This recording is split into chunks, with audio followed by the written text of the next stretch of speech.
Hello, everyone. This is Austin Bellino, the host of the educational podcast Culture to Grow, where you get to travel the world and learn about different cultures from the comfort of your home, maybe your car, or if you're half asleep, your bed.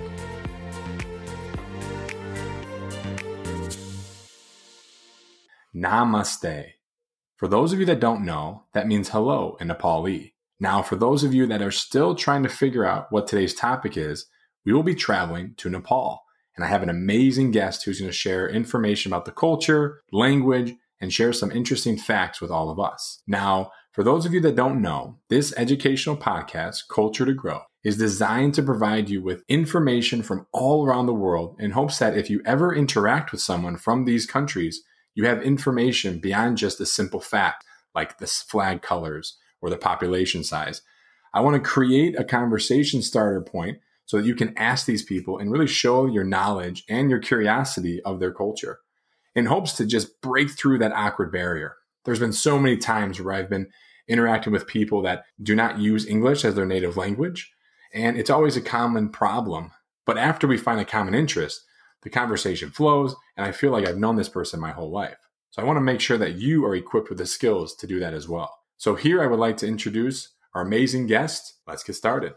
My name is Sonam Temba Sherpa. I'm from Nepal and I currently live in Kathmandu. About the hobbies, it's just reading books, Nepali literatures. If I recall names, then one is Muna Madan, who is very, very, very popular in Nepal.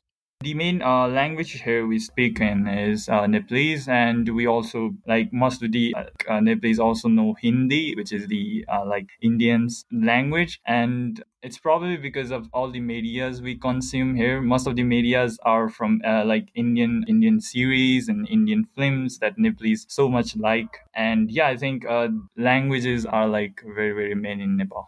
There was recently an Indian movie that recently came out. Forgot the name, but the halls were so much packed that halls were like this is not normal. The halls were literally operating at midnight and at 2 a.m. in the morning, and government had to take actions for that. Like Nepalese are, I don't know, personally I don't like that much, but Nepalese, like, they are crazy when it comes to Bollywood. Wow, that's actually very interesting how the movie theaters fill up so quickly for these type of films. In the US, I remember attending some of the Batmans a long time ago, and people would dress up as Joker or Batman, and the whole complex would be full of different fans, and it was always packed. So I think that's amazing. Now, switching gears a little bit here, what are some of the greetings or interactions that people have with each other? Nepal, the main greeting way of in Nepal is holding your hands and say namaste, and that's the main way of greetings. People here are very friendly. For foreigners especially, they tend to be very friendly to them. Here in Nepal, I think it's not been that much of a time that we got our democracy, and there was like all that king rules and stuff, which like prohibited people of going to school, having higher education and stuff. So most of the old people, they couldn't like go to higher studies and have that English, like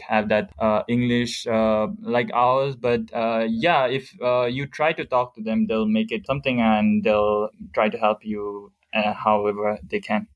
Yes, I think that's extremely important for people to be friendly. As a tourist myself, traveling alone, it does get difficult. So I'm glad to hear that. What about, do you have any travel tips or where I should go, or where, if anyone is planning to go, where they should go? When we hear about Nepal, we usually think about the Himalayas and think it's not only about the Himalayas here in Nepal. There is only one international airport, one is regional international, but there is only one international airport. Basically have to come to the capital city to enter the Nepal. So when you're in the capital city of Nepal, I think the World Heritage sites will be the one I think you need to visit. Places like Bodhanath, Swayambhunath, Pashupatinath, like they are like the must go to visit in Kathmandu. And if I were you visiting Nepal for the first time, I'd straight up go to Pokhara, which is like the lakeside district, which is very, very beautiful and which is very, very clean. And yeah, and after that, obviously there are Himalayas, there are stuff that There are beautiful Himalayas. Just visit them, and I hope you guys will come.